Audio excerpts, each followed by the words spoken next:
et j'invite à me rejoindre sur scène la ministre des Sports et des Jeux Olympiques et Paralympiques, Madame Oudéa Castéra.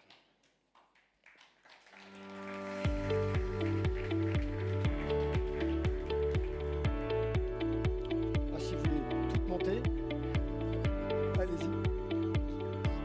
D'accord. D'accord. Donc, Madame Grandjean qui va commencer, ministre déléguée chargée de l'enseignement et de la formation professionnelle.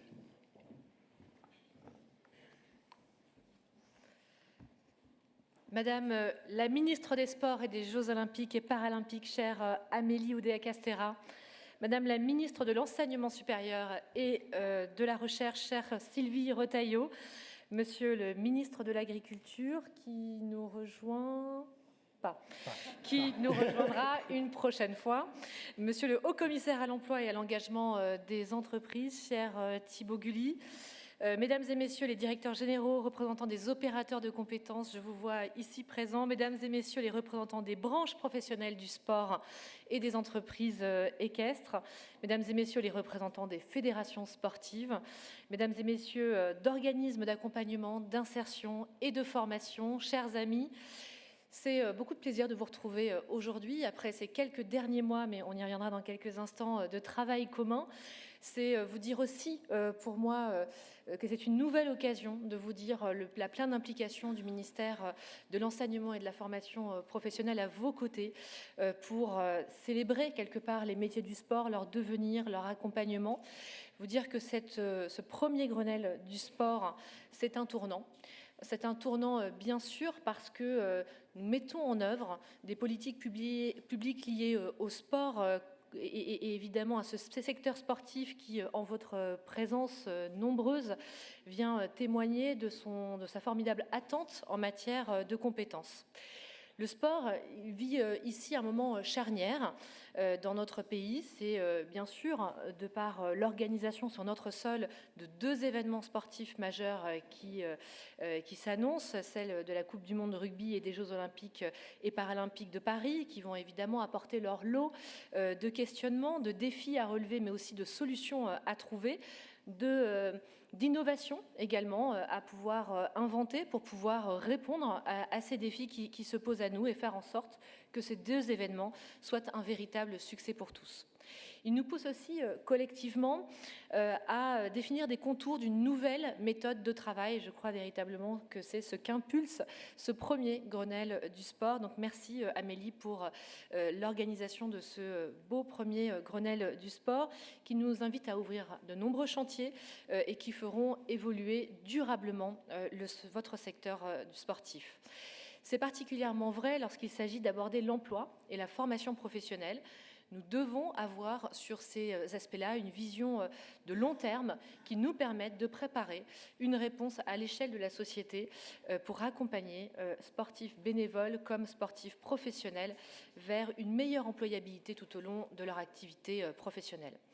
J'ai bien conscience, bien sûr, des besoins en recrutement urgents, notamment ceux que l'organisation des Jeux fait naître.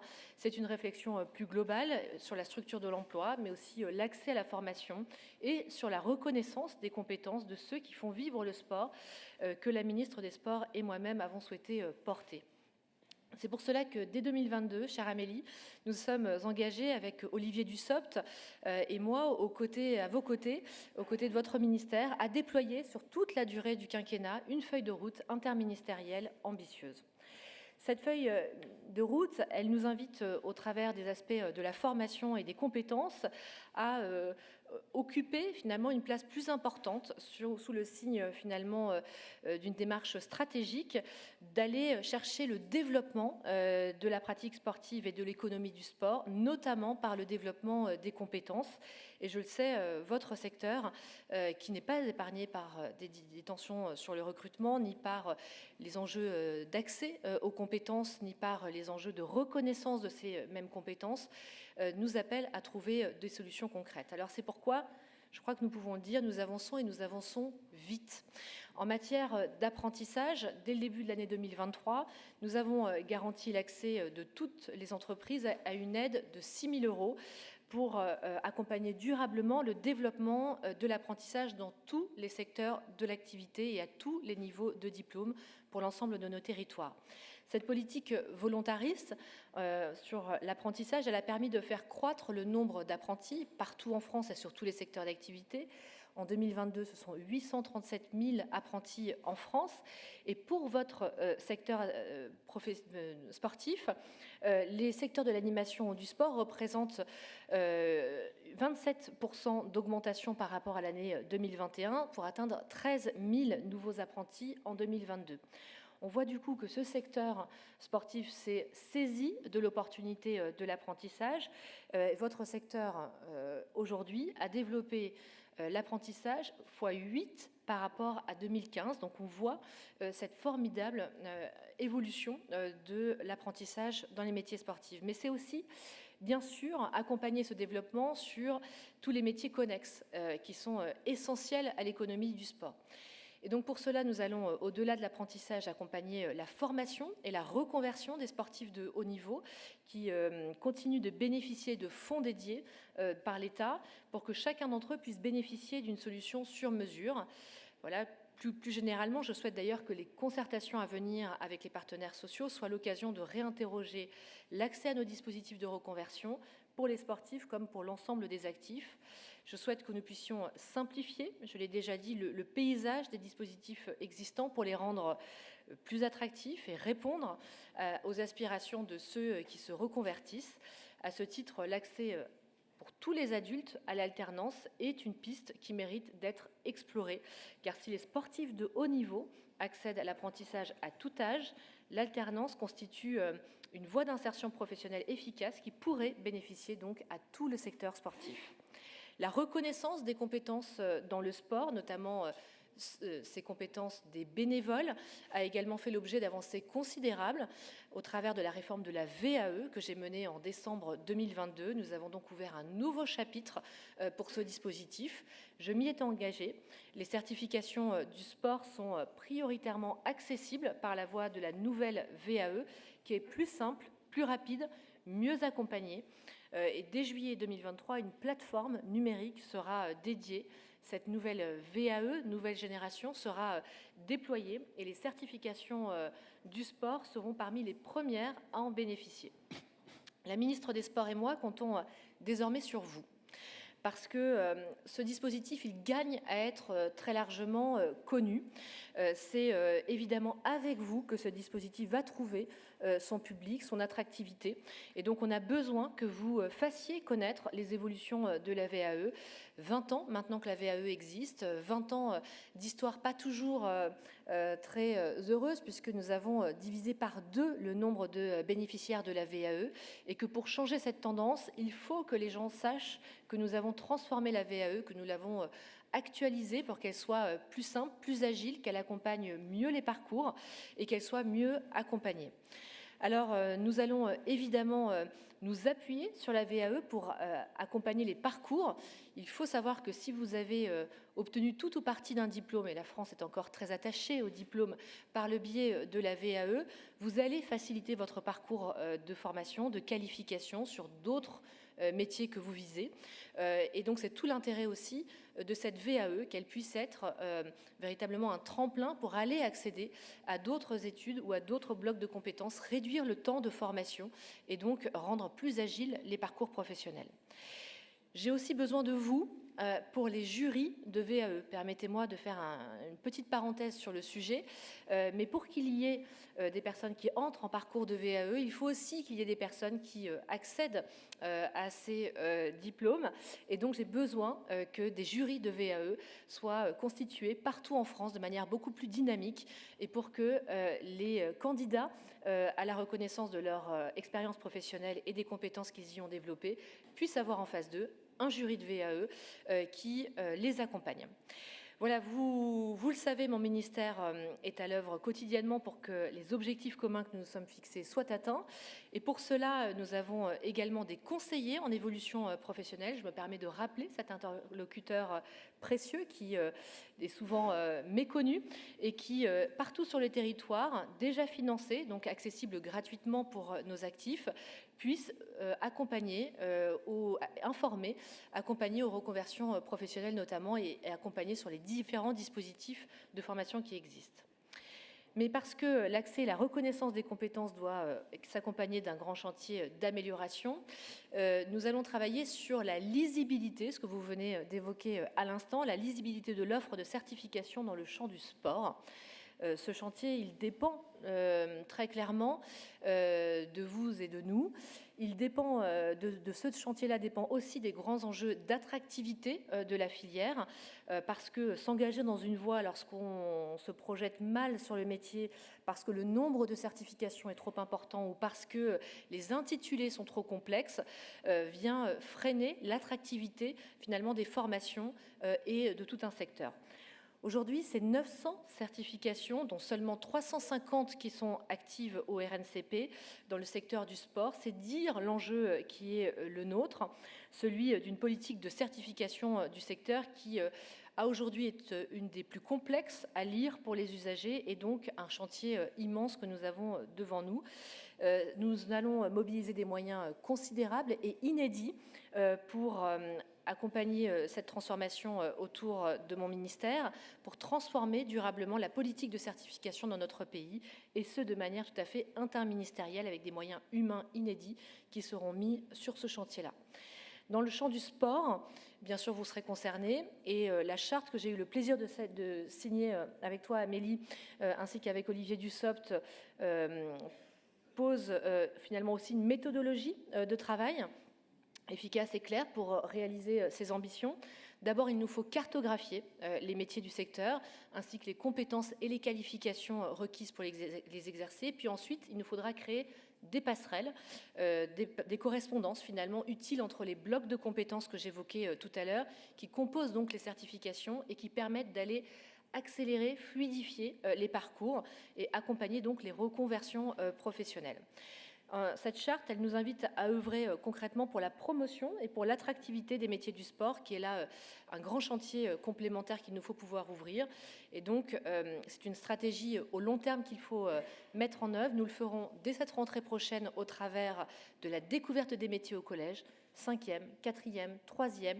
Tous les élèves de collège de France auront de la découverte des métiers et ce sera là véritablement une clé pour faire connaître la diversité des fonctions que recouvre le champ du sport, ainsi que différents moments, des temps de rendez-vous qui me paraissent absolument essentiels, comme les World Skills, donc ces Olympiades des métiers que nous soutenons activement, qui se déroulent donc au niveau régional, national et international, mais également autour d'outils que je me permets de remettre en lisibilité ici, de Diagoriante, qui est une plateforme qui vous aide à faire un choix d'orientation et qui est destinée aux jeunes avec des questions de jeunes, pour les jeunes, pour qu'ils soient aidés dans leur orientation professionnelle, et un outil qu'il ne faut pas perdre de vue et sur lequel il faut communiquer encore, un jeune, une solution. Nous avons lancé au travers de la campagne de l'alternance une vaste opération de communication. Ce sont plus de 10 000 nouvelles offres de formation qui ont été mises en ligne ces dernières semaines. C'est véritablement un outil pour vous mettre en relation avec les jeunes et c'est essentiel donc de le mobiliser pour que nous puissions mieux faire connaître la diversité des métiers du secteur du sport. Voilà, mesdames et messieurs, vous l'aurez compris, mon engagement pour faire grandir votre secteur à vos côtés, il est entier. C'est l'objet d'une coopération interministérielle et j'ai envie de dire interbranche sur les diplômes et les certifications. Vous pouvez donc compter sur moi pour déployer cette feuille de route que nous avons construite ensemble pour faire des métiers du sport, des métiers plus visibles, des métiers de choix, des métiers aussi avec de vraies perspectives, faciliter donc leur accès, bien sûr, mais aussi leur reconversion et leur reconnaissance par la dynamique des compétences que vous saurez mettre autour d'eux. Merci, chère Amélie, pour cette organisation. Merci de cette invitation. Et à tout à l'heure pour cette signature. Merci Madame la Ministre déléguée.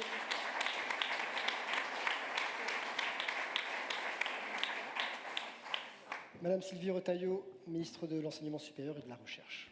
Merci. Mesdames les ministres, chère Amélie, chère Carole, je vais profiter de ne pas vous faire subir un deuxième protocole de celui de Carole pour vous saluer, mesdames et messieurs, en vos grades, titres et qualités.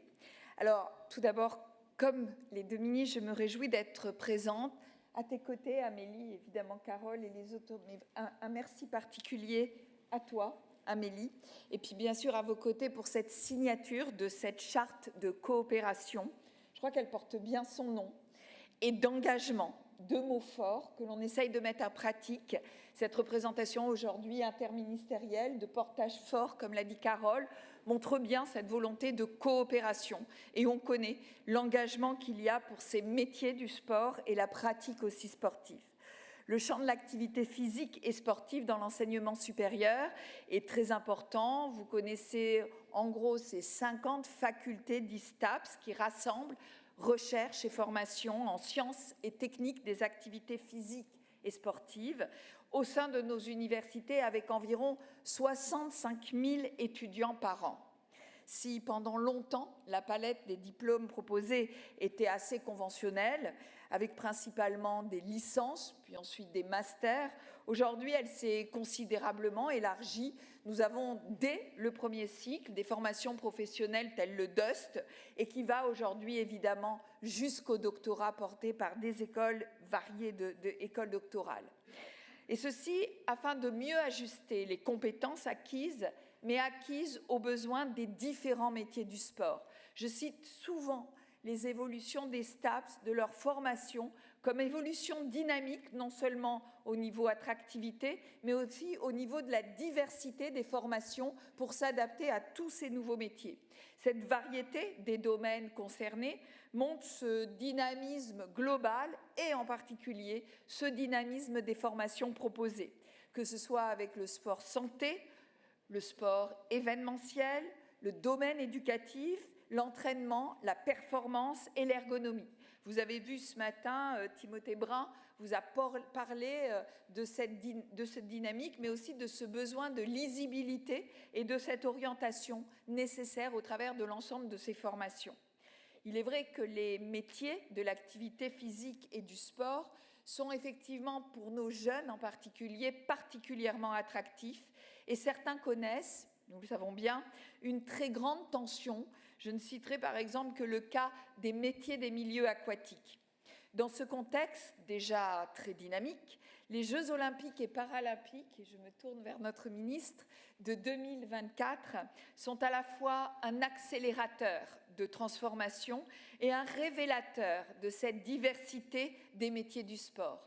Et avec Amélie et avec vous tous, nous avons voulu vraiment de profiter pleinement de cette dynamique de ces Jeux olympiques pour tous et pour toutes, pour mettre en avant différents axes des métiers du sport, mais aussi, je dirais, du sport tout court. Et merci, Amélie, de ce portage fort. En effet, certains secteurs, comme ceux de l'événement sportif, vont être particulièrement sollicités. Et la très grande gamme des métiers du sport, aussi soutenue par la recherche et par l'innovation, sera non seulement exposée, mais rendue encore plus visible. Et notre travail à nous, c'est de le rendre aussi plus lisible et compréhensible. Ce Grenelle des métiers du sport nous offre donc un cadre privilégié pour réfléchir tous ensemble aux évolutions de ces pratiques sportives, mais aussi aux impacts qu'elles ont sur les métiers et bien sûr sur les formations. Aujourd'hui, chère Amélie, chère Carole et chers tous, vraiment, je me réjouis de l'opportunité que l'on a de placer un véritable processus de co-construction des référentiels de certification pour une parfaite adaptation de nos formations aux évolutions des pratiques, aux évolutions de ces métiers du sport. Plusieurs pistes nouvelles s'offrent à nous afin de mieux définir ces parcours de formation et bien sûr de mieux travailler les différentes carrières de nos étudiants et de nos sportifs. L'offre de formation des établissements d'enseignement supérieur prend en compte et devra bien évidemment continuer à prendre en compte les nouveaux métiers de l'activité physique et du sport, comme les enseignants en activité physique adaptée, les APA, ou bien aussi les data scientists sur la modélisation et le traitement des données du sport de haute performance, par exemple. L'essor du e-sport, bouleversant les pratiques sportives et les métiers d'avenir qui y sont liés, sont également, ou devront également y être intégrés comme une variable structurante d'une offre de formation toujours renouvelée. Je le soulignais tout à l'heure, les formations universitaires ont déjà évolué vers davantage de professionnalisation, vers la mise en place de licences professionnelles et Carole l'a dit, de plus en plus de formations par apprentissage. Mais les établissements publics d'enseignement supérieur ont également un rôle essentiel à jouer avec ceux des ministères du sport, mais aussi avec les entreprises, afin de développer la formation continue et afin de mieux prendre en compte les réorientations et les reprises d'études. Moi, j'aime à parler plutôt de formation initiale, formation par apprentissage et en alternance qui en est un bout, de formation tout au long de la vie. Aujourd'hui, nous n'avons plus de parcours linéaire, mais nous essayons d'accompagner, voire de promouvoir ces parcours non linéaires et cette formation tout au long de la vie dans laquelle est comprise cette formation continue qui permet effectivement de mieux prendre en compte ces réorientations, ces changements de métier ou bien aussi ces évolutions dans les métiers. Ces parcours de réussite et d'excellence de nos étudiants ne sont pas et ne sont plus donc linéaires, et donc on doit tenir compte de cette diversité des expériences. Et à ce titre, Carole l'a dit, le développement de la validation des acquis de l'expérience est crucial pour permettre ces parcours de formation innovants, souples, et cette reconnaissance des compétences acquises tout au long de l'expérience, tout au long de la vie, tout au long des métiers. Et c'est un travail en interministériel et donc aussi pour vous en interprofession, académique, entreprise, qui doit valoriser en particulier cette prise en compte et cette VAE. Enfin, nous devons également veiller ensemble à rendre toutes les filières du sport encore plus attractives pour les jeunes femmes. En effet, leur taux de féminisation n'est à l'heure actuelle encore qu'environ à 38%. À tout moment, il nous faut tenir compte de la diversité, mais aussi de la richesse des profils étudiants. Hasard du calendrier, Anne-Sophie Barthez l'a dit tout à l'heure, se tient aujourd'hui 5 juin dans mon ministère ce séminaire des référents sur l'accompagnement des sportifs de haut niveau dans les établissements du supérieur. Ce séminaire que nous avons mis en place avec toi, Amélie, et cette orientation, je dirais, ce renforcement de faciliter la vie des sportifs de haut niveau et de leur permettre de continuer leurs études pour pouvoir mieux les reprendre à un moment, mais d'avoir cette continuité dans leurs études entre sport et études plus classiques. Évidemment, plus de 90 référents des grandes écoles, des universités se réunissent aujourd'hui afin vraiment d'améliorer cet accompagnement. Cet accompagnement qui est si spécifique des doubles parcours d'excellence de nos sportifs de haut niveau entre études, reprise d'études, poursuite, je dirais en associant ce temps long finalement qui est nécessaire au sport et aux études en parallèle. Par ailleurs, dans tous les domaines de la pratique physique et sportive et dans tous les métiers du sport, la recherche et l'innovation sont aussi deux leviers essentiels à l'amélioration de nos formations. Ce plan prioritaire de recherche, qu'on appelle ces PPR, sport de haute performance, qui est piloté par le CNRS, a ainsi été prolongé jusqu'en 2024, permettant la dissémination, c'est-à-dire cette publication, cette valorisation des résultats de recherche qui découlent de ce projet prioritaire. Je voudrais également souligner le rôle du groupe de recherche du sport, dit GDR classiquement, mais qui permet vraiment de fédérer tous les laboratoires de recherche, mais aussi les industriels du sport, les fédérations sportives et bien sûr les usagers. Ces établissements d'enseignement supérieur ont un rôle important à jouer autant dans les domaines des sciences de la vie que celui des domaines des sciences humaines et sociales, pour tourner davantage la recherche vers le citoyen, mais aussi vers l'usager, en développant les sciences participatives ou bien en se saisissant pleinement de la médiation scientifique. C'est la raison pour laquelle la Fête de la Science 2023, qui se déroulera à l'automne prochain, aura pour thème « Sport et science » et permettra ainsi de voir éclore pendant 15 jours et partout sur le territoire de formidables initiatives liant la formation, la recherche et le sport jusqu'à nos Jeux Olympiques.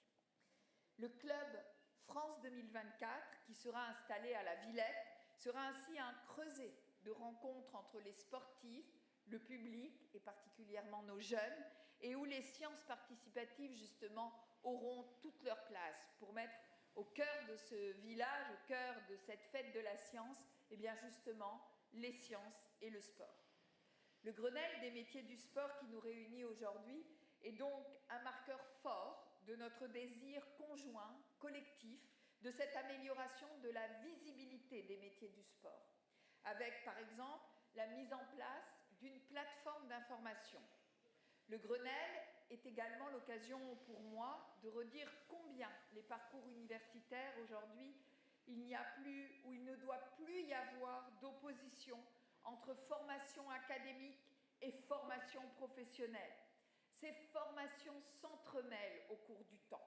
Elles sont complémentaires et produisent des synergies indispensables en termes de connaissances et bien sûr de compétences. La mise en correspondance des diplômes est à ce titre révélatrice des passerelles qui existent déjà, mais qui doivent continuer à être créées, à être renforcées et je dirais à être facilitées pour nos jeunes.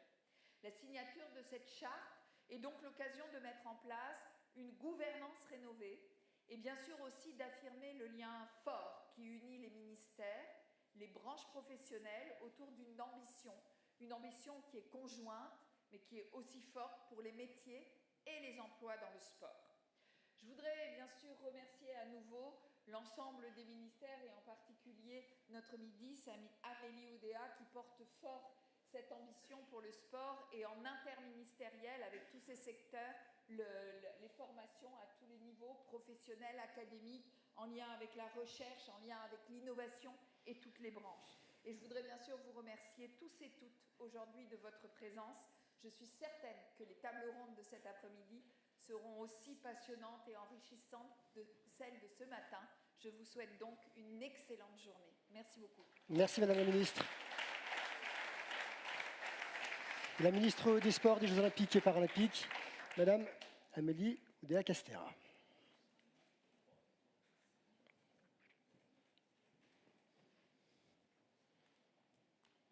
Ça fait vraiment plaisir de sentir tout votre appui et toute cette pêche derrière notre monde du sport.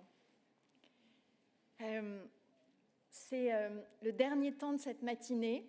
On va pouvoir bientôt aller se rafraîchir, se restaurer dans ce beau parc et avec ce magnifique soleil. Mais avant ça, je voudrais faire 2 ou 3 choses avec vous.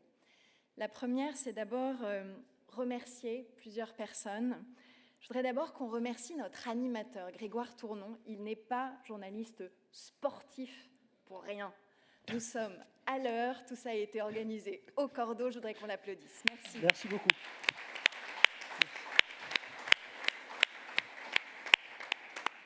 Et parmi toutes les personnes qui ont été incroyablement mobilisées au cours des dernières semaines, vous me permettrez d'en citer 3. Je voudrais qu'on applaudisse Fabienne Bourdet, la directrice des sports, Céline Reculet dans ses équipes, et aussi Gladys Bézier qui, dans mon cabinet, a œuvré sur tout ça. Vous avez fait un très très bel événement. Merci mesdames. Merci.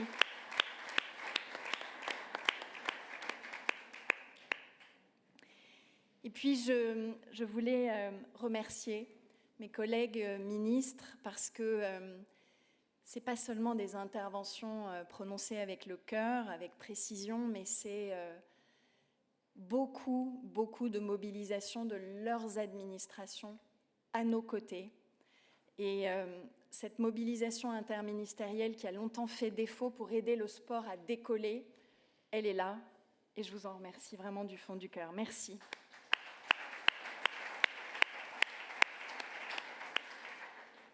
Alors, c'est la conclusion de cette matinée et le moment d'être un peu digne d'un Grenelle, c'est-à-dire de faire la synthèse de tout ce qu'on s'est déjà dit ce matin, de tous les travaux préparatoires et de s'arrêter sur nos 5 axes et nos 15 mesures.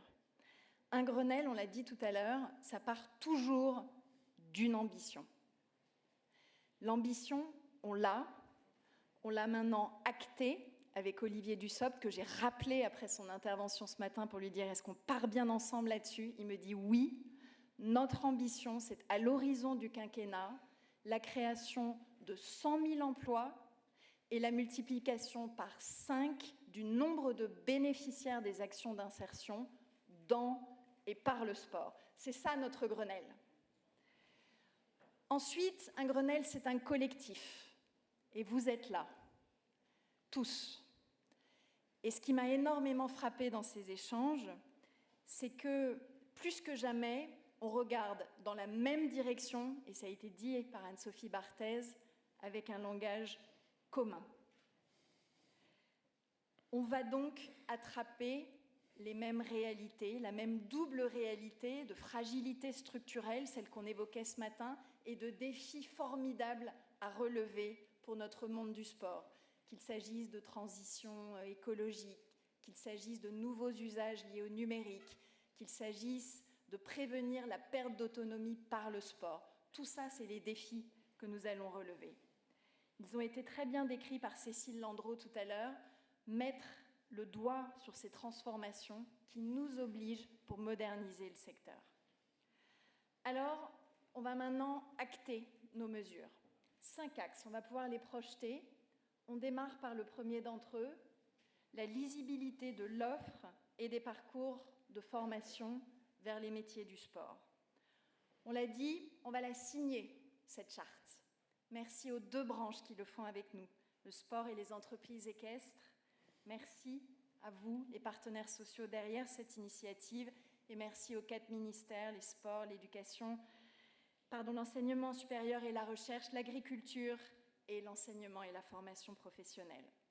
Ça va nous permettre de faire 2 choses. Le référentiel commun des métiers, des compétences et des qualifications, qui sera prêt en octobre 23, et la mise en cohérence de tout ça avec les certifications, leur réécriture en bloc de compétences. Et nous prenons dans ce cadre-là l'engagement pour le ministère des Sports d'avoir bouclé d'ici fin 2025 la réécriture de tous les diplômes du ministère, Fabienne, en bloc de compétences. Nos 34 BPGEPS, nos 82 diplômes d'État, nos DES-GEPS, soit plus de 110 diplômes au total. Notre deuxième mesure, Carole l'a dit tout à l'heure et je veux à nouveau, comme je l'ai fait ce matin, la remercier pour tout son accompagnement des dernières semaines et la décision qu'elle a prise d'un soutien exceptionnel pour nous aider à couvrir les besoins de formation de notre branche dans l'année 2023 et l'appui qu'elle va nous apporter maintenant avec ses équipes aux nouvelles modalités de financement de la formation professionnelle dans un contexte où nous savons, cher Philippe, que les fonds conventionnels ne couvrent pas les besoins de la branche du sport. On va se doter d'un calendrier dès ce mois de juin et poursuivre les travaux en ce sens. Troisième mesure sur ce premier axe, on va faire évoluer notre corpus législatif, réglementaire, doctrinal, et j'ai envie, suite à ce qui a été dit tout à l'heure, aussi de parler de sémantique pour fluidifier l'enregistrement des certifications du champ du sport et tabler pas seulement sur le RNCP, mais également sur le répertoire spécifique, sur le RS. Tout ceci sera fait courant 23, en même temps que nous allons réviser la durée d'enregistrement des certifications de branche et des TFP pour atteindre 5 années, afin de permettre la minoration des charges administratives. Philippe l'a dit, c'est la 4e mesure, il l'a expliqué, il l'a portée avec l'innovation, l'ingéniosité qu'on lui connaît, la pêche absolument incomparable.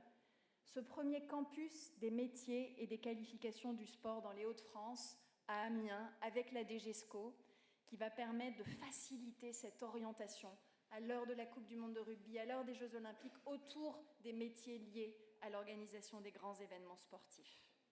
C'est le premier, et je suis sûre qu'il fera florès dans les territoires. Alors maintenant, notre axe 2. Notre axe 2, l'accompagnement, l'accès à l'emploi, ces dispositifs d'insertion. D'abord, on réaffirme notre soutien plein et entier à ces dispositifs d'emploi aidé. Frédéric Sanor l'a dit tout à l'heure, pour l'agence au niveau des emplois aidés et au niveau des emplois aussi pour les sportifs de haut niveau. Le maintien de notre engagement sur le Sésame, la diffusion des GEC, un par région. Tout ceci, nous allons le faire, le confirmer, l'ancrer dans la durée.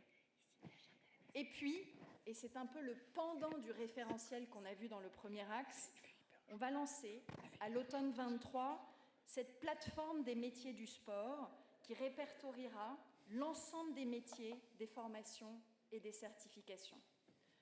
Dans le premier axe, j'ai parlé du référentiel commun, ça c'est notre ingénierie, c'est ce qui se passe sous le capot, entre nous, et pour l'extérieur, c'est-à-dire pour nos candidats, pour les entreprises qui ont envie et l'intention d'employer, cette visibilité donnée à tout ce qui peut être fait dans le monde du sport et aux dispositifs de soutien auxquels ces entreprises ont droit elles aussi. Troisième mesure de cet axe-là, l'organisation de la première édition de la Semaine des métiers du sport en lien avec les Jeux à l'automne 2023 sur le modèle des métiers du tourisme qui va nous permettre de promouvoir les emplois et les métiers à l'échelle nationale, à l'échelle territoriale, en lien avec Paris 2024 que je remercie pour la première édition, avec les 4 branches professionnelles et nos OPCO. Axe 3, la qualité de l'emploi et l'attractivité des métiers. Là, nous allons, avec l'INJEP, vous avez vu l'engagement d'Augustin Vicard ce matin à nos côtés sur tout ça, on va créer un baromètre des emplois dans le sport. Ce baromètre, il nous permettra de suivre l'évolution de l'emploi et d'agir au plus près des besoins pour renforcer la filière et son attractivité, arriver à mieux piloter tout ça. L'INJEP va consolider les données des observatoires des branches en lien avec l'observatoire du sport et tout ça va nous permettre d'avancer plus vite dès le printemps 2024. On aura aussi le lancement d'une grande campagne de promotion des métiers du sport. Je l'ai dit tout à l'heure, elle sera faite en lien avec la grande cause, mais on ne va pas attendre 2024. On va commencer avec un métier qui en a particulièrement besoin, c'est nos maîtres-nageurs sauveteurs. Vous savez à quel point la filière aquatique a besoin de nous, c'est une exigence, un impératif de sécurité face à l'ampleur des noyades. Ce week-end, pour ceux qui ont suivi, on a sorti notre décret, comme promis, relatif au BNSSA, pour leur permettre de surveiller dans tous les milieux de baignade sans avoir à demander une dérogation, tout en valorisant le rôle spécifique des maîtres-nageurs sauveteurs qui restent les seuls à pouvoir enseigner la nage, la natation, en toute sécurité. Cette promotion, elle fera du métier de maître-nageur sauveteur l'objet d'une campagne dédiée sur les réseaux sociaux et dans les médias. On s'y était engagé le 10 février, on le fait. Ensuite, on aura un travail à mener ensemble qui va démarrer tout début janvier 2024 sur la féminisation des métiers du sport. C'est un sujet qui est tellement important, qui nécessite tellement d'énergie qu'il faut qu'on démarre tôt dans l'année 2024 et qu'on le prenne à bras-le-corps de manière dédiée. Et puis on aura ce travail sur l'employabilité, les travaux spécifiques relatifs au travail saisonnier et à l'entrepreneuriat individuel dans le sport. C'est hyper important de pouvoir progresser sur ces thématiques-là en lien avec tous les acteurs pour mieux appréhender et mieux gérer l'impact, l'évolution croissante du nombre de travailleurs indépendants dans le sport. Je le rappelle, plus 15% en 5 ans. Quatrième axe, le renforcement du rôle social des acteurs du sport. Jean-Philippe, on se l'était promis, on va le faire. Nos clubs engagés dans le social, la diffusion de ce métier de coach d'insertion par le sport. C'est le sens de la table ronde que vous aurez cet après-midi avec Kathleen Agbo pour lancer officiellement le réseau des clubs sportifs engagés. On en aura 1000 en 2023 et on en aura 10 000 des clubs sportifs engagés à nos côtés en 2024, en même temps que sur le dispositif du Stade vers l'emploi, on va passer de ces 330 à ces 500 cette année 2024, avec toute l'énergie mise par Philippe Lamblin, Marie Barsac et les équipes de Paris 2024. Et puis, notre 5e et dernier axe, c'est tout ce que vient d'expliquer Carole Grandjean, toute la démarche qu'elle a engagée, avec cette échéance qu'elle nous a redonnée ce matin, du 1er juillet 2023, pour intégrer les premiers diplômes du sport dans la nouvelle plateforme qui est en train d'être développée par la start-up d'État Reva. Et je salue la présence parmi nous cet après-midi dans une table ronde dédiée là aussi d'Olivier Gérard, pour simplifier cet accès à la VAE. Le 1er septembre, nos décrets d'application qui vont permettre d'avancer, et en janvier 24, c'est là qu'on aura tous les secteurs et tous les diplômes embarqués. Et on aura un dispositif complémentaire spécifique pour nos bénévoles et pour nos sportifs de haut niveau, en lien avec la start-up qu'évoquait tout à l'heure Carole, Diagoriante. Ce qu'elle nous disait, c'est question des jeunes pour les jeunes, et le futur passeport compétences qui est développé par la Caisse des dépôts, que je remercie aussi de sa présence aujourd'hui parmi nous. Toutes ces mesures, c'est du lourd, et elles vont faire l'objet d'un suivi dédié dans le comité qui a été installé en début d'année, avec un premier point d'étape qui sera fait lors de la première édition de la Semaine des métiers du sport que j'évoquais pour l'automne prochain. On sera à quelques mois des JO, des JOP, on valorisera les emplois liés à leur organisation et on mesurera les premières avancées dans notre feuille de route. Moi, je voudrais, au nom de tout le gouvernement, encore saluer et vous remercier, vous, l'ensemble des participants à ce Grenelle de l'emploi et des métiers du sport, pour l'ambition partagée, pour les efforts et pour les moyens concrets alloués à tous les niveaux pour développer l'attractivité des métiers du sport et mettre en valeur leur importance majeure et croissante au sein de notre société. Puisse ce Grenelle des métiers et de l'emploi dans le sport être ce tournant décisif que tous nous voulons dans les emplois et les métiers du sport. Merci. Merci Madame la Ministre, merci pour ces annonces.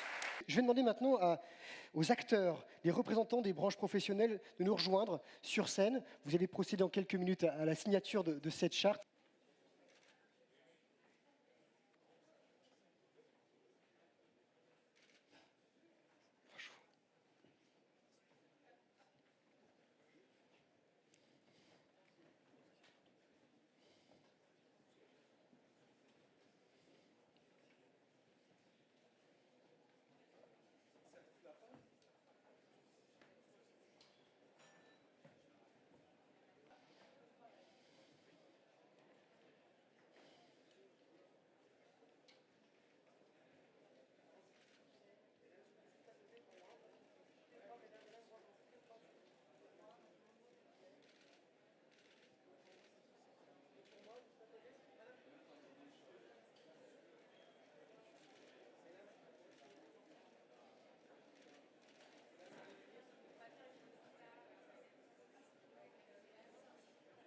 Vous allez monter sur scène, Madame la Ministre.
Merci à toutes et à tous. Merci, mesdames les ministres. Merci, messieurs, mesdames les représentants. Merci à tous nos intervenants pour leur participation, pour les échanges, pour mieux s'insérer dans la filière sport. Rendez-vous à 14h15. L'après-midi sera consacré à la construction durable d'une carrière. Merci à toutes et à tous et à tout à l'heure.